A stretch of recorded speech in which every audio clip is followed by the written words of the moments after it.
চলো এবার ঘটনায় চলে যাই। প্রায় ২৫০ বছর আগের তো, সময়টা অনুমান করে ধরে নেন কত সাল হতে পারে। ভারত থেকে, মানে ওই সময়ের ভারত, তখন তো আসলে ভারতবর্ষ বলতে পুরো এরিয়াটাকেই বোঝাতো আর কি। তখন কলকাতা বা এই সাইড থেকে ব্যবসা করার উদ্দেশ্যে রাজার এক বংশধর আসে। তারা মূলত পাল বংশ। পাল বংশ বলতে সেই পূর্বের বহু আগের পাল বংশ না, অনেকে থাকে না এখনও তো পাল বংশ রয়েছে, তো ওনাদের নামে শেষে পাল এই বংশীয় পদবী ছিল। তো বাংলাদেশে ব্যবসা করার জন্য এসেছে অল্প কিছুদিনের জন্য, মানে বেশ কিছু কাজ করে আবার চলে যাবেন এরকম আর কি। তো ব্যবসা করার জন্য বিভিন্ন জায়গায় গিয়েছেন। তো এভাবে এক ঐতিহাসিক স্থানে চলে আসেন। তখন এই জায়গার নাম ছিল ধোহিনী, যদিও পরবর্তীতে নামটা পরিবর্তিত হয়ে যায়। তো রাজার বংশধর তৎকালীন এই জায়গায় অস্থায়ীভাবে থাকতে শুরু করেন, একটা অস্থায়ী ক্যাম্প তৈরি করে সেখানে থাকতে শুরু করেন। তো একদিন বিকেলবেলা এই রাজবংশের এক ছেলে, যার নাম ছিল সাগর পাল, সে ওই স্থানের পরিবেশ দেখার জন্য বের হয়েছে। তো সাগর পাল রাস্তা দিয়ে হাঁটছিল, তখন তার চোখের সামনে পড়ে খুব সুন্দরী এক রমণী। তো সেই মেয়েটাকে দেখে তো সাগর পালের খুব ভালো লেগে যায়। সাগর পাল চলে আসে তাদের অস্থায়ী ক্যাম্পে এবং চিন্তায় মগ্ন হয়ে পড়ে ওই রমণীকে নিয়ে। খোঁজ খবর নেওয়ার চেষ্টা করে যে মেয়েটাকে, তার নাম কি, বাড়ি কোথায়। তবে খোঁজ খবর নিতে তার খুব বেশি দেরি হয়নি। ওই মেয়েটার নাম ছিল কমলাবতী, তার বাড়িও এখানেই। বলে রাখা ভালো যে এই কমলাবতী মূলত স্বাভাবিক একটি পরিবারেরই মেয়ে। তো সাগর পাল সে কি করে, সে চিঠি লিখে ভারতে পাঠায় তার মা বাবার কাছে। সে বলে যে সে এখানেই থেকে যাবে, সে আর যাবে না, এখানেই সে বিয়ে শাদী করবে। তো সাগর পালের এই খবর শোনার পর তার পরিবার তো চিঠি দিয়ে জানায় যে তারা এই প্রস্তাবে রাজি না। কেননা সে এখানে ব্যবসা করার জন্য আসছে, তার সব কিছু ওইখানে। এখন সে এইখানে বিয়ে শাদী করে থাকবে, এটা তো পরিবার মেনে নেবে না।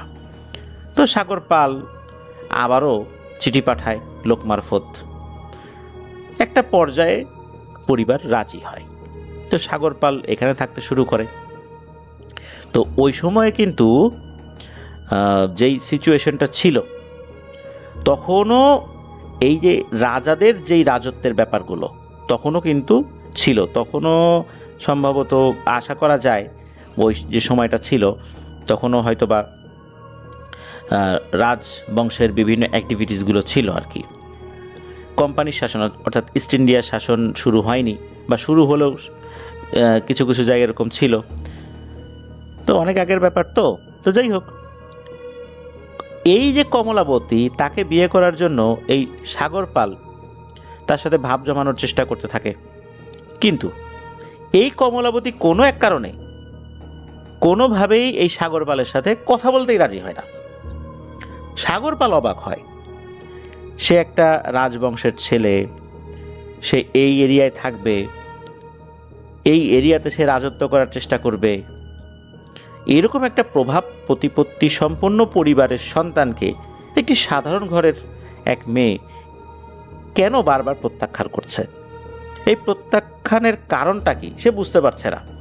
যতই প্রত্যাখ্যাত হয়, সাগর পালের রাগ জিদ আরও বেড়ে যায় যে না, এই মেয়েটাকে সে বিয়ে করেই ছাড়বে। তো সাগর পাল যখন দেখলো মেয়েটা রাজি হয় না, সাগর পাল মেয়ের পরিবারে বিয়ের প্রস্তাব দেয়। মেয়ের পরিবার বিয়ের প্রস্তাবে রাজি হয়ে যায়।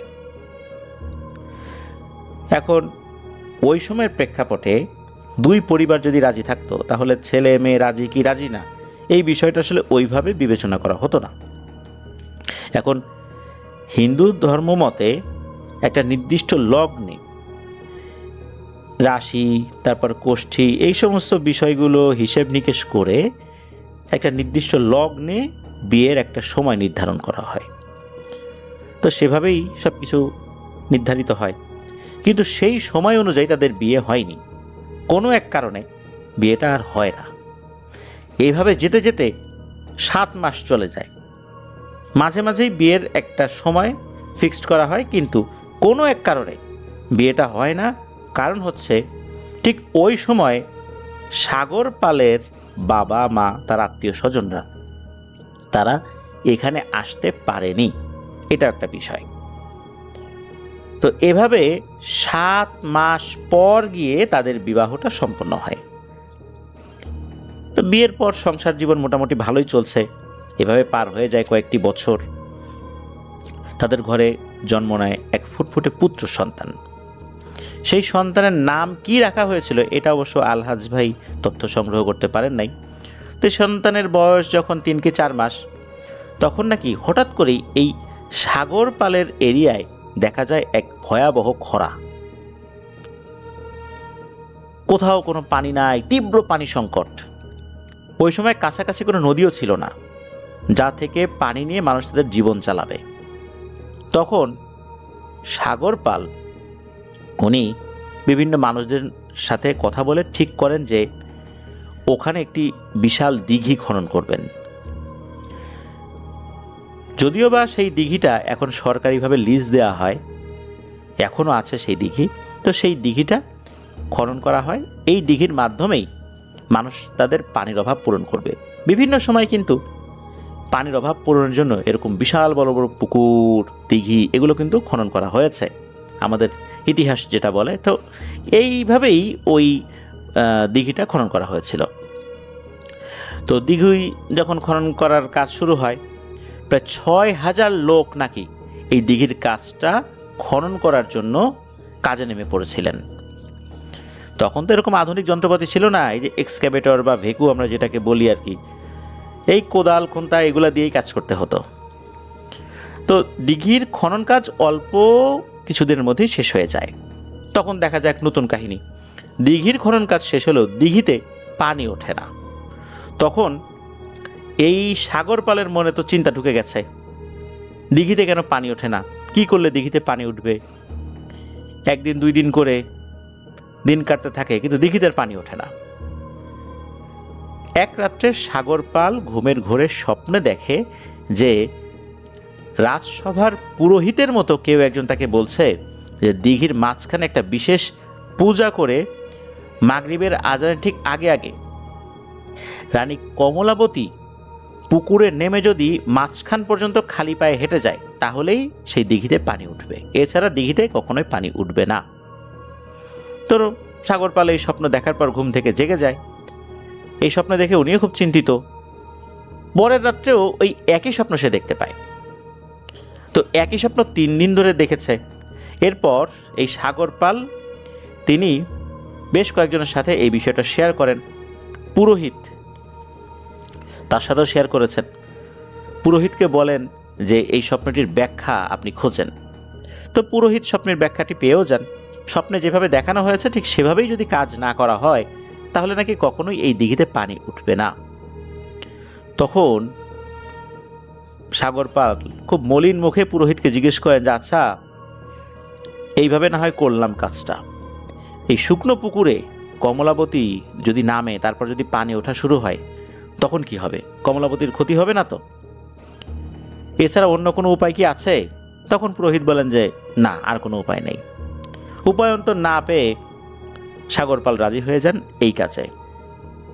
কমলাবতীকে গিয়ে যখন এই কথা বলা হয়, কোনো ধরনের উচ্চবাচ্য ছাড়াই, কোনো ধরনের চিন্তা ছাড়াই কমলাবতী এক বাক্যে রাজি হয়ে যান। বলেন যে রাজ্যের মানুষের উপকার হবে, এই জন্য আমি এক বাক্যে রাজি হয়ে গেলাম। তো এভাবে এক বাক্যে রাজি হওয়ার এই ব্যাপারটাও একটা রহস্যের উদ্রেক করে সাগর পালের মনে। কেননা যেহেতু এই বিয়েতে কমলাবতী রাজি ছিল না, আর বিভিন্ন বিষয়ে কমলাবতী সাগর পালের সাথে দ্বিমত করত। একটা পর্যায়ে মেনে নিত, আবার কোনোটা মেনেই নিত না। কমলাবতী কোনো কিছু একদমই যদি মেনে না নিত, সাগর পাল সেখান থেকে সরে আসতো। কিন্তু এক বাক্যে সব কথায় কমলাবতী রাজি হতো না, চিন্তা ভাবনা করতো আর কি। স্বামী বলছে দেখে রাজি হয়ে যেতে হবে, বিষয়টা এরকম না। কিন্তু এমন একটা বিষয় যেটা যে কোনো ব্যক্তির মনে ভয়ের উদ্রেক করতে পারে, সেই বিষয়টায় কমলাবতী এক বাক্যে রাজি হয়ে যায়। তো দিনক্ষণ ঠিক করে পুকুরের মাঝে সেই পূজা শুরু করা হয়। সময় মতো কমলাবতী নেমেও পড়েন ওই পুকুরে। আর এই কাজগুলো পুকুরের উপরে দাঁড়িয়ে দেখছিল হাজার হাজার মানুষ। সেখান থেকে শুরু হয় ভয়ানক এক ঘটনা। ওই কমলাবতী যখন এক পা দু পা করে হেঁটে হেঁটে পুকুরের ঠিক মাঝখানে যায়, তখন সবার চোখের সামনেই পুকুরের নিচ থেকে পানি ওঠা শুরু হয়। আর এই পানি নাকি এমনভাবে উঠছিল যে কয়েক মিনিটের মধ্যেই কমলাবতীর কোমর পর্যন্ত পানির নিচে ডুবে যায়।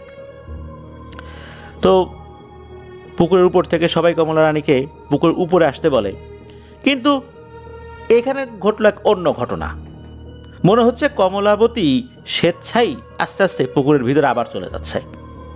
সে সবার ডাক শুনছে, তাকাচ্ছে, দেখছে, কিন্তু সেগুলোতে তার কোনো ভ্রুক্ষেপ নাই। সে ডুবে যাচ্ছে, সে যে উঠে আসার চেষ্টা করবে এরকমটা তার মধ্যে দেখা যাচ্ছে না। সে যেভাবে দিব্যি স্বাভাবিকভাবে নেমে গিয়েছিল ওভাবেই সে স্বাভাবিকভাবেই আরো গভীরে চলে যাচ্ছে।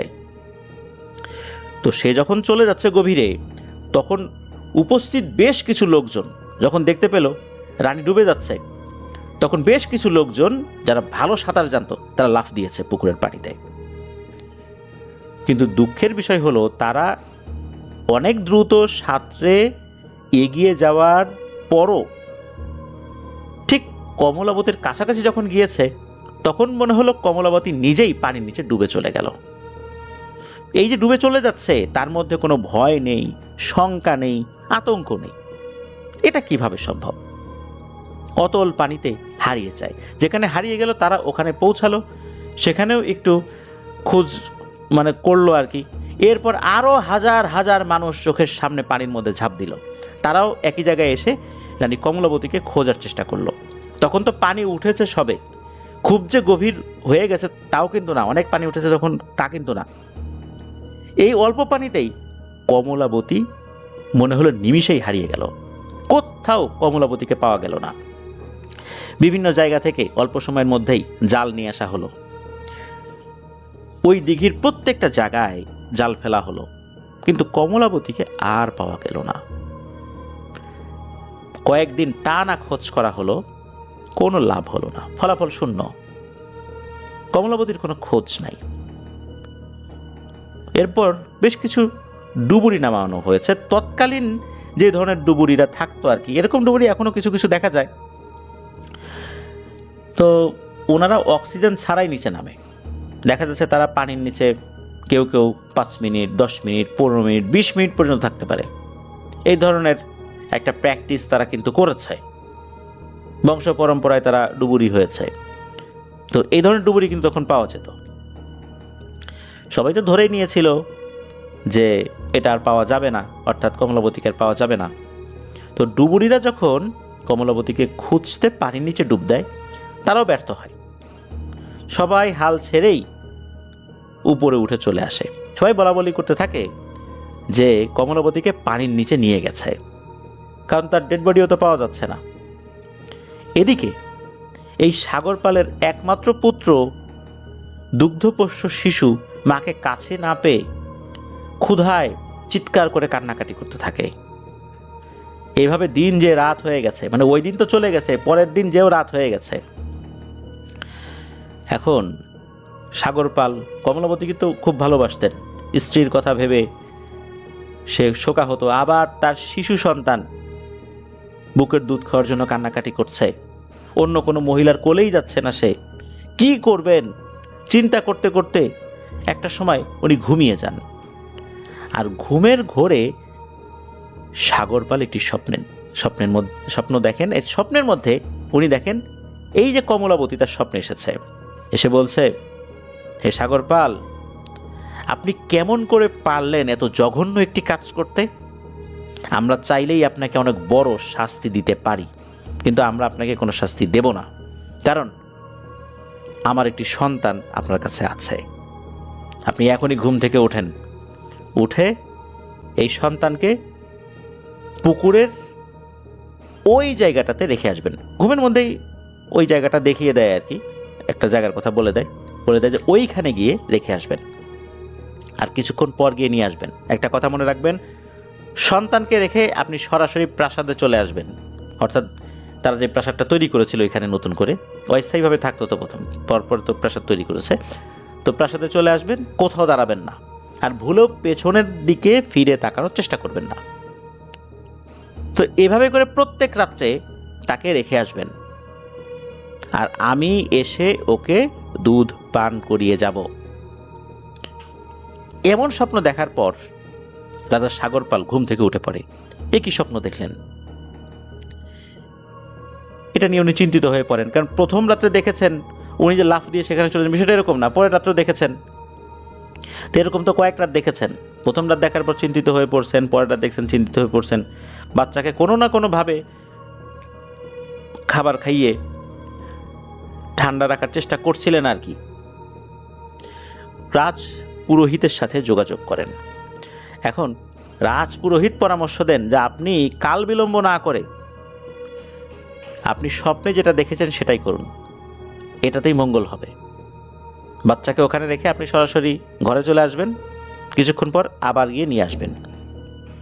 সত্যি তাই, পরের রাত্রে ওই শিশু পুত্র সন্তানকে কমলাবতী দেখিয়ে দেওয়া জায়গায় উনি রেখে আসেন। তখনও কিন্তু তার পুত্র খুব কান্নাকাটি করছিল। সন্তানকে রেখে প্রাসাদে ফেরার জন্য উনি যেই না ঘুরেছেন, হঠাৎ করেই উনি শুনতে পান ছেলেটার কান্নাকাটি করছে না, মনে হচ্ছে সে যেন কার সাথে হেসে হেসে খেলা করছে। কমলাবতীর কড়া নির্দেশ ছিল সন্তানকে রেখে উনি যেন সরাসরি ঘরে চলে আসেন, পেছন দিকে ফেরত যেন উনি না তাকান। তো উনি তো চলে আসছেন। কিছুক্ষণ পর উনি আবার গিয়েছেন বাচ্চাকে নিয়ে আসতে, দেখা গেল বাচ্চাটা ওখানেই আছে। যাওয়ার সময় চিন্তা করছিলেন যে আচ্ছা আমি যা যাচ্ছি আমার বাচ্চাটা ঠিকঠাক আছে তো, ওকে ঠিকঠাকভাবে পাবো তো। তো উনি ওখানে গিয়ে ঠিকঠাক মতোই পেয়ে যান। তবে উনি যখন ওইখানে যান উনি শুনতে পান পুকুরের পানিতে কিছু একটা নামার শব্দ। উপর থেকে কেউ পুকুরের মধ্যে নেমে গেলে এক ধরনের কলকল শব্দ হয় না পানিতে, ওইরকম একটা শব্দ। তবে রাত হওয়ার কারণে উনি কিছুই দেখতে পান নাই। সাগরপালের মনের মধ্যে এক অজানা ভয় কাজ করে, তাড়াতাড়ি পা চালাচ্ছেন উনি। তো ওইখানে শুধু সাগরপালের যাওয়ারই অনুমতি ছিল, সে যে অন্য কোনো লোকজন নিয়ে যাবে এমনটার অনুমতি কিন্তু ছিল না। ছেলের কাছে যখন উনি গিয়েছেন তখন দেখেন ছেলেটা শুয়ে শুয়ে একা একা খেলা করছে, আর সে যে দুধ খেয়েছে তার মুখের সাইড দিয়ে লেগে আছে কিছু কিছু, বোঝা যাচ্ছে যে সে দুধ খেয়েছে। তো এমন দৃশ্য দেখে সাগরপালের মনে অল্প সময়ের জন্য আনন্দ হয়, কিন্তু তার মধ্যে অনেক রহস্য সম্পর্কিত প্রশ্নেরও উদিত হয়। উনি বুঝতে পারেন যে কমলাবতী আসছিল তার সন্তানকে দুধ খাওয়াতে, এছাড়া অন্য কেউ এখানে আসেনি। এখন কমলাবতীর কথা তার মনে পড়ে গেছে, ওখানে বসেই তার ছেলেকে কোলে নিয়ে অঝোর ধারায় সে কান্না করতে থাকে আর কমলাবতীকে স্মরণ করতে থাকে। ওই সময় নাকি পুকুরের ভেতর থেকে ভেসে আসে একটি আওয়াজ। কেউ সাগরপালকে বলছে আপনি প্রত্যেক রাতে এখানে আসবেন, একা একা এসে ছেলেটাকে রেখে যাবেন, কিছুক্ষণ পরে সে নিয়ে যাবেন, আর তার বুকের দুধ খাওয়ার যে একটা বয়স আছে এই সময় পর্যন্ত এরকম চলতে থাকবে। আর আপনি এখন কান্নাকাটি করবেন না, আপনি এখন ঘরে ফেরত চান। তো এটা শোনার পর সাগরপাল সে সন্তানকে নিয়ে ঘরে চলে আসে। তো এইভাবেই চলতে থাকে সময়। প্রতিদিন রাতের বেলা একটা নির্দিষ্ট সময় সাগরপাল তার সন্তানকে নিয়ে রেখে আসেন সেই একটা নির্দিষ্ট জায়গায়, ওই পুকুরের পাড়ে। কিছুক্ষণ পর আবার গিয়ে নিয়েও আসেন। অদ্ভুত ব্যাপার হচ্ছে এই সন্তানটা তার মাকে সারাদিন কাছে পায় না, কিন্তু ওই যতটুকুই পায় তাতে করে সারাদিন সে কোনো কান্নাকাটি করে না। এভাবেই সে একটু একটু করে বড় হচ্ছে। এরই মধ্যে এই সাগরপালের মনের মধ্যে একটা দুষ্টু বুদ্ধির উদিত হয়, অর্থাৎ সে চিন্তা করে একটা দুষ্টু বুদ্ধির। এই দুষ্টু বুদ্ধি যখন তার মনের মধ্যে উদিত হয়েছে তখন উনি চিন্তা করেন এইবার আমি একটু আড়ালে দাঁড়িয়ে দেখব ঘটনাটা কি হয় ওখানে। তো যেভাবে সেই কাজ, ওই রাত্রে সন্তানকে নিয়ে পুকুর পাড়ে গিয়েছেন। সন্তানকে রেখে উনি ঘরে না ফেরত যেয়ে উনি ঝোপের আড়ালে দাঁড়িয়ে থেকে কি হয় উনি দেখছেন। সে তার কাজে সফলও হয়েছে। যখনই সে ঝোপের আড়ালে দাঁড়িয়েছে তখন সে দেখতে পায় এই যে কমলাবতী, সে পুকুরের ভেতর থেকে উঠে এসেছে। অদ্ভুত ব্যাপার, তার পোশাক দেখে মনে হচ্ছে না যে এই পোশাকটা ভেজা, অথচ সে পুকুরের ভেতর থেকে উঠে এসেছে। আর তার যে পোশাক, এটা একটা রানীর পোশাক, এটা স্বাভাবিক কোনো পোশাক না। এমন জাঁকজমকপূর্ণ পোশাক এই সাগরপাল, সে তো রাজ পরিবারের সন্তান, সেও কখনো দেখেনি।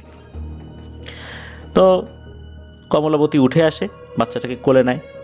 কোলে নিয়ে সে বাচ্চাটাকে আদর করছে, বুকের দুধ খাওয়াচ্ছে। তো এই দৃশ্য দেখে সাগরপাল কিছু না বলে চুপি চুপি ঘরে চলে আসে। কিছুক্ষণ পর গিয়ে আবার বাচ্চাকে নিয়েও আসে।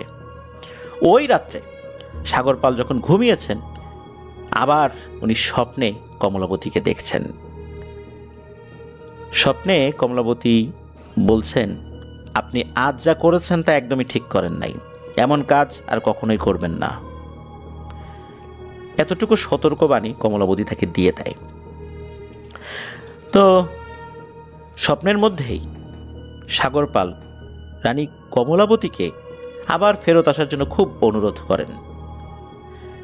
উত্তরে কমলাবতী বলে, আপনি যা করছেন তা ঠিক করেন নাই, আপনারা খুব খারাপ কাজ করছেন, জঘন্য কাজ করছেন। আসলে সাগরপাল কি জঘন্য কাজ করছে এটা তো বুঝতে পারতেছে না যে আসলে আমি করলামটা কি।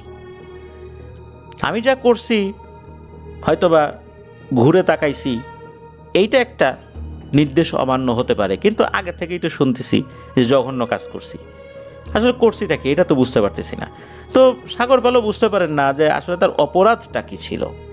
কমলাবতীকে বিয়ে করছেন, এটা তার অপরাধ, এটা তো হতেই পারে। আর কমলাবতীকে তো উনি লোক দিয়ে তুলে এনে বিয়ে করেন নাই, পারিবারিকভাবে বিয়ে করছেন। হ্যাঁ, কমলাবতী রাজি ছিল না, পরে সে তো স্বেচ্ছায় বিয়ে করছে, পারিবারিক কারণেই হোক, যে কারণেই হোক। তো এখানে তো আর কোনো সমস্যা নেই। উনি আসলে বুঝতে পারেন না যে সমস্যাটা কি, কেন এই কথা বারবার বলছে। তো এরপরে একই রকমভাবে এই সাগরপাল উনি কাজ চালিয়ে যেতে থাকেন, বাচ্চাকে নিয়ে যান, আবার নিয়ে আসেন। এর মধ্যে সাগরপাল এক মারাত্মক সিদ্ধান্ত নিয়ে বসেন। চুপি চুপি কিছু লোক রেডি করে রাখেন। লোকদেরকে বলে রাখেন যে যখন কমলাবতী তার সন্তানকে বুকের দুধ পান করাতে আসবে, কমলাবতী কোনোভাবেই যেন আর পানিতে নেমে যেতে না পারে, যে করেই হোক তাকে আটকে ফেলতে হবে। তো যেভাবে সেই কাজ। ওই রাত্রে কমলাবতীকে আটকানোর সব সরঞ্জাম নিয়ে সবাই রেডি। রাজা যখন চিন্তা করেছেন, অর্থাৎ সাগরপাল যখন চিন্তা করেছেন, উনি চিন্তা করে রেখেছেন, কিন্তু এটা কারোর সাথে শেয়ার করেন না, একদম মনের মধ্যে রেখেছেন। উনি জানেন এটা শেয়ার যদি করেন উনি, তাহলে হয়তোবা এই জিনিসটা জানাজানি হয়ে যেতে পারে। একদম মনের মধ্যে রেখেছেন, কারোর সাথে কোনো কথা বলেন নাই। হঠাৎ করে রাতের বেলা উনি কিছু সৈন্যদেরকে বলেছেন যে এক্ষুনি রেডি হও এই এই সরঞ্জাম নিয়ে। আর রাজপ্রাসাদে তো, বা এই প্রাসাদ উনার তো আসলে রাজপ্রাসাদের মতোই ছিল। কেউ বলে উনি রাজা ছিলেন, কেউ বলে না উনি বড় জমিদার ছিলেন, এরকম কিছু একটা। তা আমরা রাজাই ধরে নিই, যে ওনার ওখানে তো অনেক কিছুই থাকে, রেডি করতে তো আর সময় লাগে না। উনি দিনের বেলা একটু একটু করে কিছু কিছু জিনিস মনে মনে চিন্তা করেছিলেন। একে বলেছেন এই জিনিসটা এনে রাখো তো এখানে, ওই জিনিসটা রাখো তো। কেউ বুঝতে পারে না যে আসলে সাগরপাল কেন এই কথাগুলো বলছে। রাতের বেলা হঠাৎ করে এদেরকে ডেকে বলছে এগুলো নিয়ে চলো। যাওয়ার সময় তাদেরকে বলছে যে যখনই তোমরা কমলাবতীকে দেখবা ধরে ফেলবা, ধরে একদম বেঁধে ফেলবা শেকল দিয়ে। শেকল দিয়ে যদি বেঁধে ফেলো তাহলে আর কোনোভাবেই সে যেতে পারবে না। তো ওরাও খুব অবাক হয়, বলে কি, কারণ তারা তো কমলাবতীর এই ব্যাপারটা জানতো না। তো যাই হোক, রাজা আসছে আর ওই লোকদেরকে অন্য জায়গায় রেখে দিয়েছে। যখনই অন্যান্য রাতের মতো কমলাবতী তার বাচ্চাকে দুধ খাওয়ানোর জন্য উঠে আসছে, সাথে সাথে ওই লোকগুলো গিয়ে কমলাবতীকে ঘিরে ফেলে। ঘিরে ফেলার সাথে সাথে তার হাতে পায়ে গলায় শেকল লাগিয়ে দেয়। তখনই হয় কি, ওই দিঘির মধ্যে পানির ভিতরে প্রচণ্ড আলোড়ন সৃষ্টি হয়, কিন্তু তাতেও তারা থেমে যায়নি। কমলাবতীও খুব চেষ্টা করেছিল পানিতে নামার জন্য। তখন কমলাবতী সাগরপালকে বলেছিল, আপনি আজকে যেটা করলেন মোটেও ঠিক কাজ করলেন না। আপনারা যদি ভালো চান তাহলে এখনই আমাকে ছেড়ে দেন, তাহলে কিন্তু খুব বড় ক্ষতি হয়ে যাবে সবার।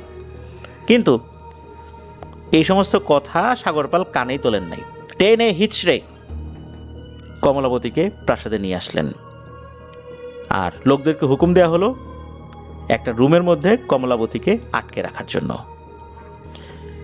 এমন একটা রুম, মানুষ তো দূরের কথা, বাতাসও যেন সহজে ঢুকতে না পারে এমন একটা রুমের মধ্যে তাকে যেন রাখা হয়। কারণ সাগরপাল বুঝতে পেরেছিলেন যে তাকে এরকম একটা রুমেই রাখতে হবে, আর শুধু রুমে রাখলে হবে না, সেই রুমের মধ্যেও তাকে শেকল বন্দি করে রাখতে হবে, হাতে পায়ে গলায় শেকল বেঁধে রাখতে হবে।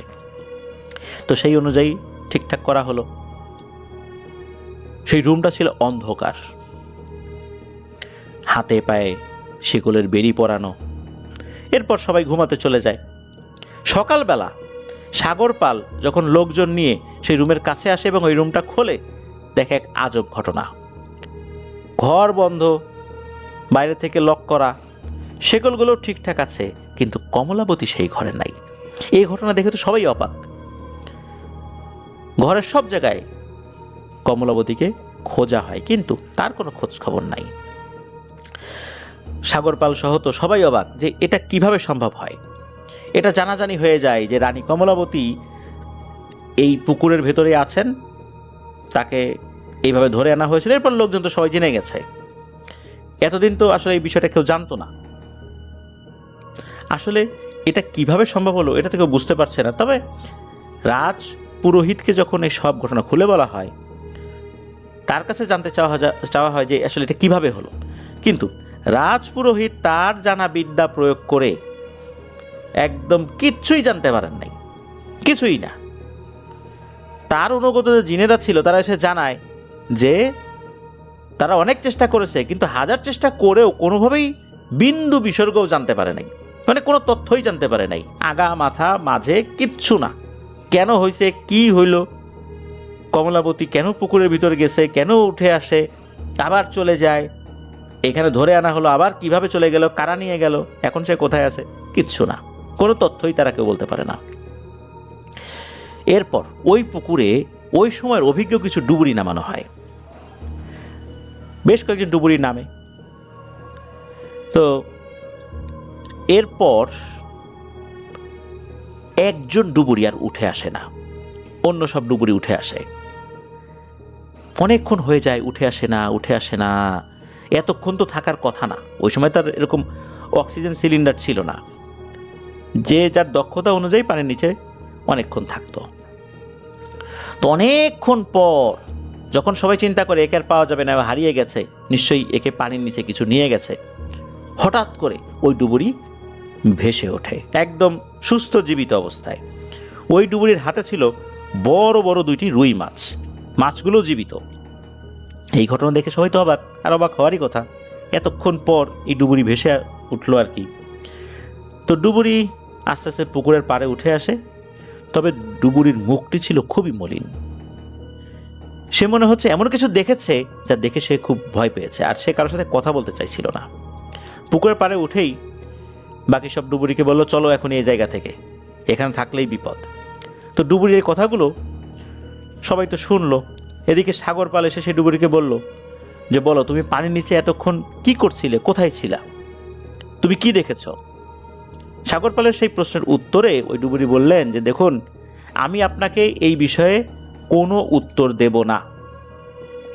আপনার জন্য কাজ করছি, আমাদের টাকার কোনো দরকার নাই, আমরা এখন চলি, আমাদেরকে বিদায় দেন।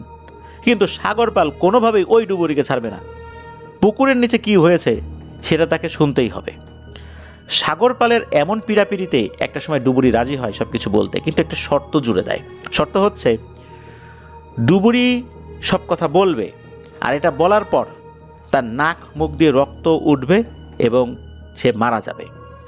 যদি এটা সত্যি ঘটে তাহলে তার পরিবারকে দেখাশোনা করতে হবে, ভরণ পোষণ করতে হবে।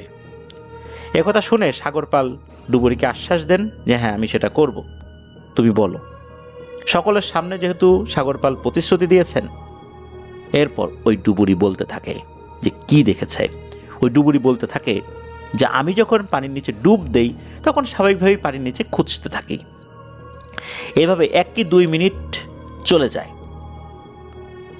আমি একটু একটু করে নিচে যাওয়ার চেষ্টা করছি। হঠাৎ করেই আমি অনুভব করি মনে হচ্ছে কোনো এক অজানা শক্তি আমাকে একটু একটু করে পানির একদম তলদেশে নিয়ে যাচ্ছে, যেটা আমি চাচ্ছিলাম না। আমি এটাও ভাবছিলাম যে এই পুকুর তো এত গভীর না, আমি শুধু নিচে যাচ্ছি তো যাচ্ছি, যাচ্ছি তো যাচ্ছি, এটা কিভাবে সম্ভব? হঠাৎ করে আমি দেখি পানি একদম পরিষ্কার, আর পানির নিচে অনেক আলো।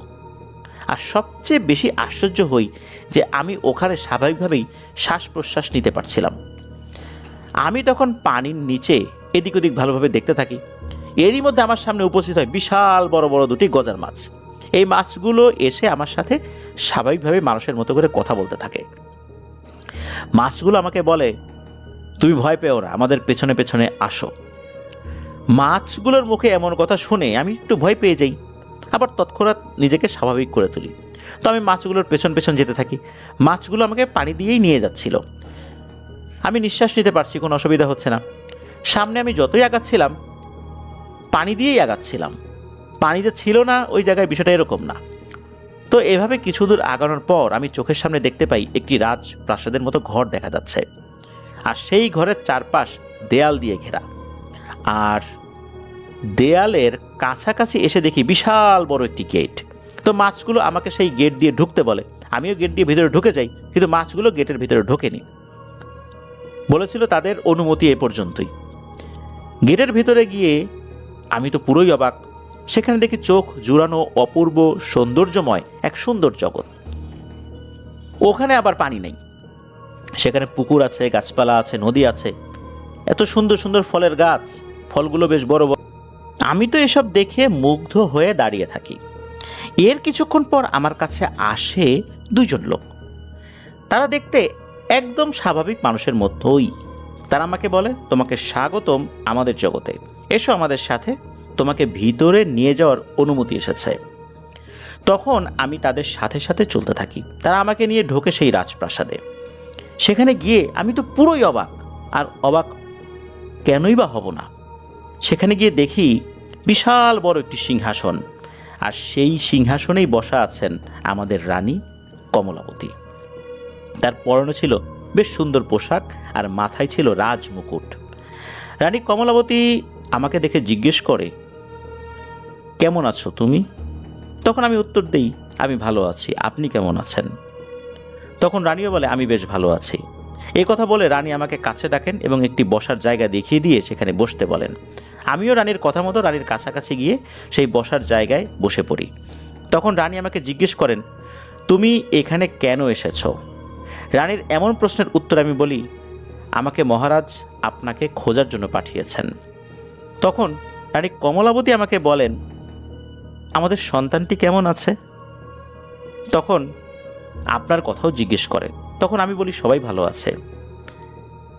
কিন্তু আপনি হঠাৎ করে কেন আমাদের সবাইকে ছেড়ে চলে আসলেন? তখন রানী কমলাবতী আমাকে বলেন, আমি তো চলে আসিনি, আসলে এটাই আমার জায়গা, আমি আমার জায়গায় আসছি।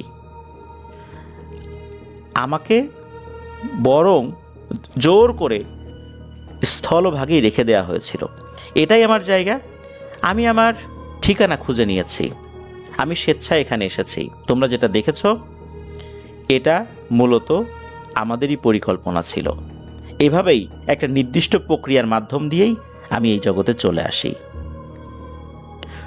তখন আমি প্রশ্ন করতে যাব, ঠিক তখনই রানী কমলাবতী আমাকে বলেন, বাবা তুমি এখন চলে যাও, আর গিয়ে তোমাদের রাজাকে বলবা সে যেন কষ্ট না পায়। আর আমাদের সন্তানের একটি নির্দিষ্ট বয়স হবার পর আমি আমার সন্তানকে আমার কাছে নিয়ে আসব, আর আমার সন্তানকে নিয়ে আসার সময় সে যেন কোনো বাধা প্রদান না করে। আর সে যে কাজগুলো করেছে তা একদম ঠিক করেনি। তাকে আরেকটি কথা বলবা, আমি যে স্বপ্নে গিয়ে তাকে বলতাম আপনি যা করেছেন ভালো করেন নাই, এই কথাগুলো সে যেন তার বাবার কাছে গিয়ে জিজ্ঞেস করে যে আসলে ব্যাপারটা কি, কেন আমি এটা বলেছি। কারণ তার বাবা জানে এই কথার অর্থ কি। এই সমস্ত কথা বলার একটা পর্যায়ে এসে হঠাৎ করে রানী কমলাবতী আমাকে একটা কঠিন শর্ত দিয়ে বসে। আমি চিন্তাও করতে পারিনি এরকম কঠিন শর্ত সে দেবে। এত সুন্দর করে কথা বললো আমার সাথে, হঠাৎ করে এমন কঠিন শর্ত আমাকে দিল যা শুনে আমি ভয় পেয়ে যাই। সেই শর্তটি হলো, আমাদের মধ্যে যে কথাবার্তা হলো এই কথাগুলো কোনোভাবেই উপরে উঠে বলা যাবে না। তখন আমি বললাম, উপরে উঠে যদি নাই বলি তাহলে কেন আমাকে বললেন যে এই কথাগুলো গিয়ে আমাদের রাজা সাগরপালকে বলতে হবে? তাহলে আমাকে কেন বলতে বলছেন? আবার বলছেন যে উপরে উঠে বলা যাবে না। তখন রানী কমলাবতী বললেন, এখানেই এই জগৎ থেকে তোমাদের জগৎ আলাদা। এখানে অনেক কিছুর ব্যাপার রয়েছে যা আসলে ব্যাখ্যা করা সম্ভব নয়। তুমি বলতে পারবে, কিন্তু বলার সাথে সাথে তোমার নাকে মুখে রক্ত উঠবে এবং তুমি মারা যাবে। ডুবুরি তখন রানী কমলাবতীকে বলেন যে, রানী কমলাবতী, আমি বুঝতে পেরেছি যে আমি এখানে নিজের ইচ্ছায় আসিনি, আপনি আমাকে নিয়ে এসেছেন এই কথাগুলো বলার জন্য। তাহলে কেনই আমাকে এমন কঠিন শর্ত দিয়ে দিচ্ছেন? কেন বলতে বলছেন? আবার আমার মৃত্যুর শর্ত দিয়ে দিয়েছেন। তাহলে আমি কিভাবে এই কথাগুলো বলবো? কিভাবে সাগরপাল এই কথাগুলো জানতে পারবেন? রানী কমলাবতী কোনো উত্তর দেন না, বলেন, এটাই এখানকার নিয়ম, তুমি চলে যাও। তখন নাকি রানী কমলাবতী দুটো রুই মাছ এনে দিতে বলেন। এই দুটো রুই মাছ এই ডুবুরির হাতে দেয়া হয়। তখন রানী কমলাবতী উনি তাকে যাওয়ার অনুমতি দেন। এরপর ঠিক যেভাবে এসেছেন ওভাবেই এই ডুবুরিকে নাকি উপর দিকে দিয়ে যাওয়া হয় আর কি। সাগরপাল এবং অন্যান্য লোকজন এই কথা যখন শুনলেন, যখন ডুবুরি তার সমস্ত কথা শেষ করলেন, হঠাৎ করেই ডুবুরির নাক দিয়ে, মুখ দিয়ে, কান দিয়ে রক্ত বের হতে শুরু করে। কিছুক্ষণের মধ্যেই ছটফট করতে করতে সে মারা যায়। শর্ত অনুযায়ী সাগরপাল ডুবুরির পরিবারকে তার প্রাসাদে নিয়ে এসেছিলেন, তাদেরকে একটা কাজ দিয়েছিলেন এবং তাদের সকল ভরণ পোষণের দায়িত্ব নিয়েছিলেন। এখন সাগরপালের মধ্যে কিন্তু চিন্তা ঢুকে যায় যে তার বাবা সব জানে কিভাবে, এটার অর্থ কি? বাবার সাথে দেখা করতে হবে। তখন উনি নাকি ভারতে চলে যান তার বাবার সাথে দেখা করতে। ভারতের ঠিক কোন জায়গায় ওনারা থাকতেন এটা অবশ্য জানা যায়নি। তো ভারতে চলে গিয়েছেন। যাওয়ার পর এই সাগরপালের বাবা তার কাছে যখন এই বিষয়ে প্রশ্ন করেছেন, তখন প্রথম দিকে উনি আসলে কিছু বলতে চাচ্ছিলেন না। এরপর উনি বলা শুরু করেন। তো সাগরপালের বাবা উনি বলছেন যে, তুমি যখন আমাদেরকে খবর পাঠাও যে তোমার ওই এলাকায় একটি মেয়েকে তোমার পছন্দ হয়েছে, তুমি তাকে বিয়ে করতে চাও, শুরুর দিকে আমরা রাজি হই নাই, আমাদের ইচ্ছা ছিল এখানেই বিয়ে করো, কিন্তু তোমার পীড়াপিড়িতে আমরা রাজি হয়ে যাই। আমরাও কাল বিলম্ব না করে বেরিয়ে পড়ি সেখানে যাওয়ার জন্য। আমাদের উদ্দেশ্য ছিল যে তোমার পছন্দ অনুযায়ী ওই কমলাবতীর বাড়িতে গিয়ে বিয়ের প্রস্তাব দিব, বিয়ের কাজ শেষ করে আবার আমরা এখানে ফেরত আসব। তো আমরা যখন বড় বড় পণ্ডিত, রাজজ্যোতিষী, পুরোহিত তাদের সাথে কথা বলেছি, তখন এটাও জিজ্ঞেস করেছি যে আচ্ছা, কমলাবতী কেন বিয়েতে রাজি না অথচ তার পরিবার রাজি, এই বিষয়ে কোনো তথ্য আপনারা বলতে পারবেন? তারা কোনো তথ্য বলতে পারে না। এই বিষয়ে আমাদের জানা ছিল না, কারণ তোমার কাছ থেকে জেনেছিলাম যে কমলাবতী বিয়েতে রাজি না। এদিকে তার সাথে তোমার আলোচনা চলছে, এরপরেও সেই মেয়েটা বিয়েতে রাজি না অথচ তার পরিবার রাজি। যাই হোক, আমরা তো মেনে নিয়েছি। আমরা তখন পুরোহিতদেরকে বলি যে একটা দিনক্ষণ ঠিক করেন, সেই দিনক্ষণটা তোমাকে জানিয়ে দিই চিঠি মারফত, তুমিও সেই অনুযায়ী বিয়ের তারিখ নির্ধারণ করো। আমরাও ওইখানে যাওয়ার জন্য প্রস্তুতি নেই।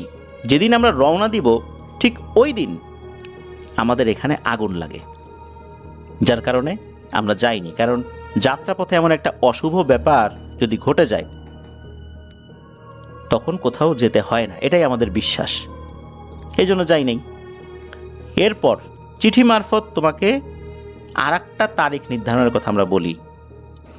ওই তারিখেও আমরা যখন যাব তখনও সেম ঘটনাটা ঘটে, অর্থাৎ আগুন লেগে যায়। আমরা গেলাম না, এরপরেও একই ঘটনা ঘটে। এভাবে 7 মাস অতিবাহিত হওয়ার পর তখন গিয়ে এই বিয়েটা সম্পন্ন হয়। কিন্তু কেন এমনটা হচ্ছিল, কেনই বা প্রত্যেকটা সময় আমরা যখন বের হব তখন বাসায় আগুন লাগছে, এই বিষয়ে কেউ কোনো তথ্য দিতে পারে না। তোমার বিয়ে শাদী শেষ করে আসার পর আমার মনের মধ্যে এই বিষয়টা বারবার আসতে থাকে। আমি চিন্তা করলাম এর রহস্য আমাকে জানতেই হবে। এরপর বিভিন্ন জনের সাথে কথা বলি, কেউ তো কিছু বলতে পারে না, কারো কোনো ধারণাই নেই। এর মধ্যে একজন পুরোহিতের সন্ধান পাই। শোনা যায় যে ওনার অনেক ভালো জ্ঞান আছে। সেখানে যাই, তার সাথে নাকি অনেক শক্তিশালী জিনেদের যোগাযোগ আছে। তার সাথে ভালো জিন খারাপ জিন সবই আছে, আর সে তার আস্তানা ছাড়া কোথাও বের হয় না, আর মানুষের খুব একটা বেশি কাজও সে করে না। তো তার সন্ধান শুনে সেখানে গিয়েছি তার সাথে দেখা করার জন্য। এরপর তার সাথে দেখা করি, সেসব কথা শোনে, ঘটনা শুনে সেই তান্ত্রিক আমাদেরকে জানায় যে আপনারা একটু বাইরে অপেক্ষা করেন, আমি দেখছি বিষয়টা। তো তান্ত্রিকের কথা অনুযায়ী বাইরে অপেক্ষা করতে থাকি। এভাবে যেতে থাকে সময়। ঘণ্টাখানেক পর তান্ত্রিক এসে আমাদেরকে জানায় যে সেও নাকি কিছুই বুঝতে পারছে না, এতটুকু বুঝতে পেরেছে এখানে বড় ভয়ঙ্কর কোনো একটা ব্যাপার রয়েছে। আর এই বিষয়টি নিয়ে সে খুবই হতাশ, কেননা ইতোপূর্বে এমন কোনো ঘটনা ঘটে নাই যেটার তথ্য উনি সংগ্রহ করতে পারেন নাই। তার অনুগত জিনেরা এই সম্পর্কিত তথ্য সংগ্রহ করে এনেছে, কিন্তু এই প্রথমবার এমন একটা বিষয় ঘটল যেই তথ্যটা উনি সংগ্রহ করতে পারেন নাই। তো তান্ত্রিক জানায় যে এই বিষয়টা আমার কাছে খুব অপমানজনক লেগেছে, যে আমি কেন সংগ্রহ করতে পারলাম না। আপনারা বসেন, এইটার রহস্য আমাকে বের করতেই হবে। কেন আমি জানতে পারলাম না, এটা তো আমার মনের মধ্যে একটা কৌতূহল জেগেছে। কেন আমি এটা পারলাম না, আমাকে এটা জানতেই হবে। আমি জানবো, আপনাদেরকে জানাবো। আপনারা আজকে রাত্রে এখানে থাকেন, আমি ব্যবস্থা করছি। তো তান্ত্রিক তাদেরকে থাকার ব্যবস্থা করে দেয়। তো এরপর এই সাগরপালের বাবা যেভাবে বলেছেন, আমরা তান্ত্রিকের ভাষায় বলি, যে তান্ত্রিক যেটা বলেছেন সেটা হচ্ছে যে বলছেন তান্ত্রিক যে আমি রাতের বেলায় বিষয়টি জানার জন্য আমার অধীনে থাকা অত্যন্ত ভয়ঙ্কর শক্তিশালী কিছু জিনকে আহ্বান করি, তাদের কাছে জানতে চাই যে এই বিষয়গুলো কেন ঘটছে। তখন তারা কিছুক্ষণের জন্য আমার কাছ থেকে চলে যায়। কিছুক্ষণ পরে সে জানায় যে বিষয়গুলো ঘটছে তা পুরোপুরি তারাও জানতে পারেনি। এখানে জিনের হাত রয়েছে এটা সত্য, তবে মূল বিষয়টা কি, তাহলে এখানে অন্য একটি কাজ করতে হবে যদি জানতে হয়। সেটা হচ্ছে পানির জিনের বাদশাকে আহ্বান করতে হবে। একমাত্র সেই বলতে পারবে এই বিষয়টা আসলে কি, কেন এমনটা হয়েছে।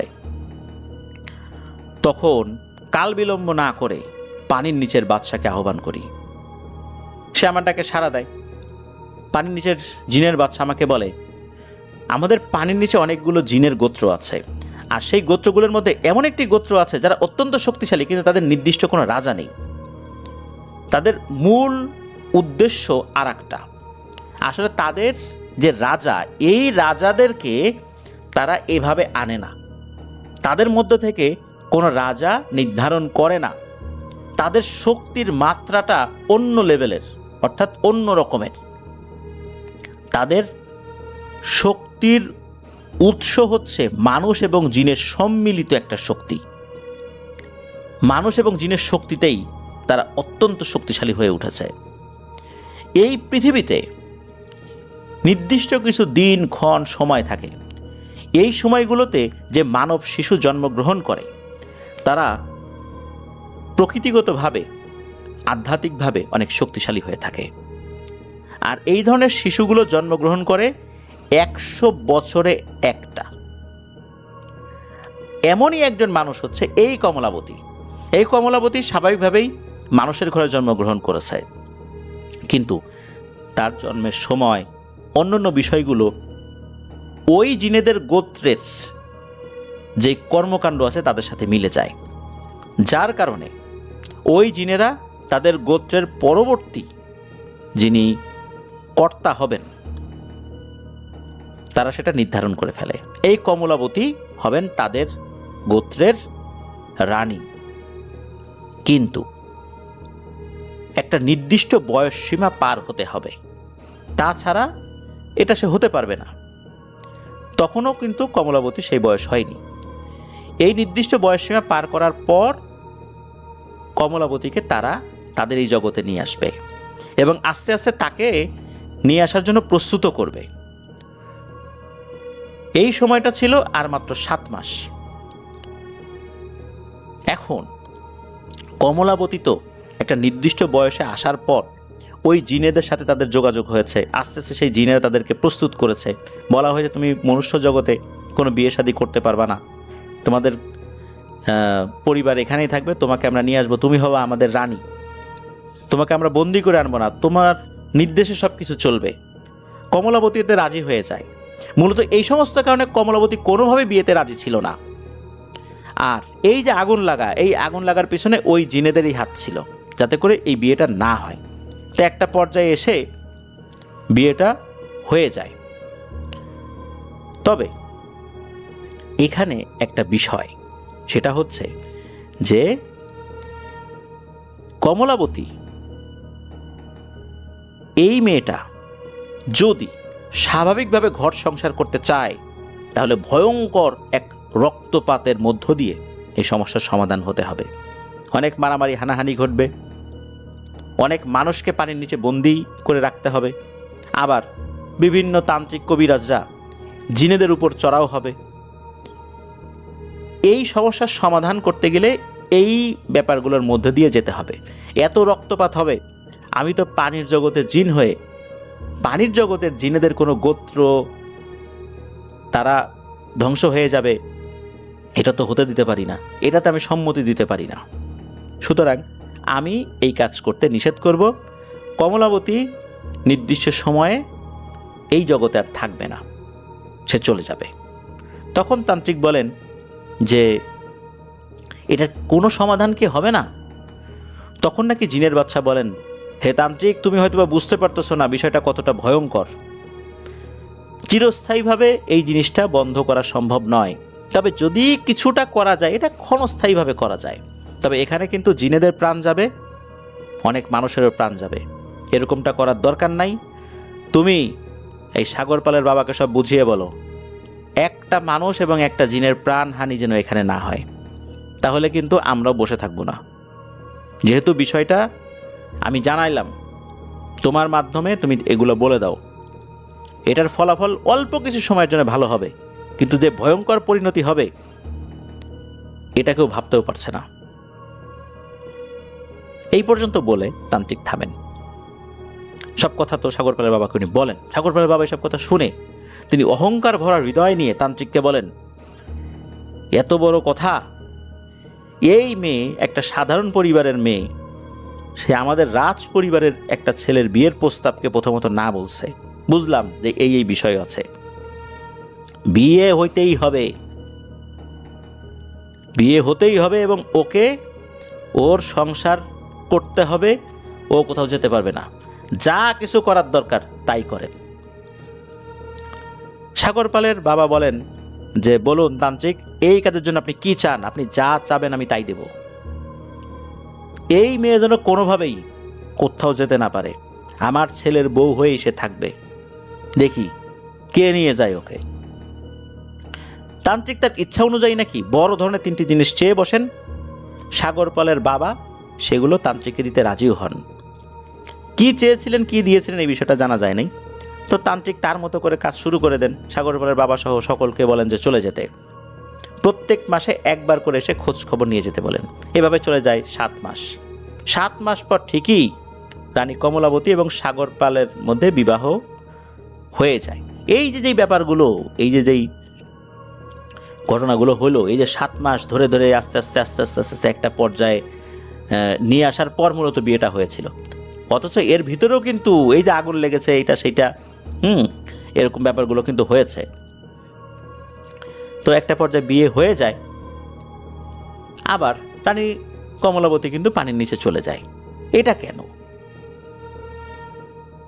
এখানে তান্ত্রিক যে কাজগুলো করেছিল সেই কাজের শক্তি ছিল মূলত তান্ত্রিকের মৃত্যুর আগ পর্যন্ত। অর্থাৎ তান্ত্রিক যদি মারা যায় তাহলে কমলাবতীর উপরে করা সব ধরনের জাদু কেটে যাবে। সাগর পাল কমলাবতীর সুসম্পর্কর জন্য যে কালো জাদু করা হয়েছিল সেটা কেটে যাবে। আর পানির নিচে যেই জিনগুলো রয়েছে তাদের উপরও কিন্তু বল প্রয়োগ করে কিছু জাদু করা হয়েছিল, এগুলোও কেটে যাবে। হয়েছেও তাই।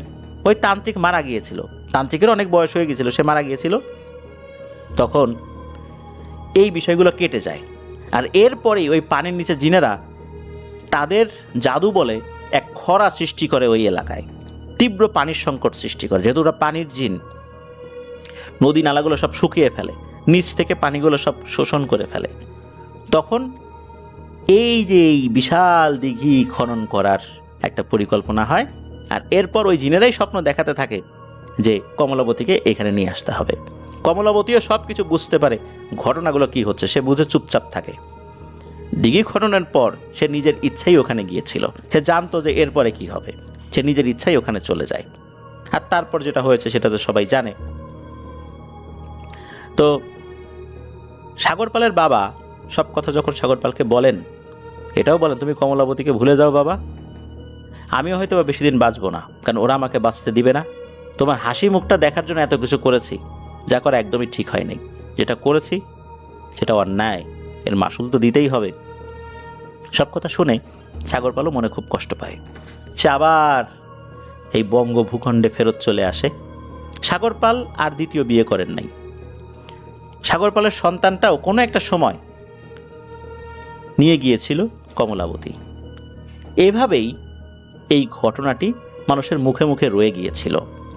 এই ঘটনার মধ্যে আরও অনেক তথ্য হয়তোবা থাকতে পারত, সুশৃঙ্খলভাবে আরও অনেক তথ্য থাকতে পারত, কিন্তু যেহেতু আলহাজ ভাই বিভিন্ন মানুষের মুখ থেকে শুনে শুনে এইগুলো সংগ্রহ করেছেন, যার কারণে এই তথ্যগুলো যেভাবে উনি সংগ্রহ করেছেন সেভাবে আপনাদের সামনে উপস্থাপন করার চেষ্টা করেছি।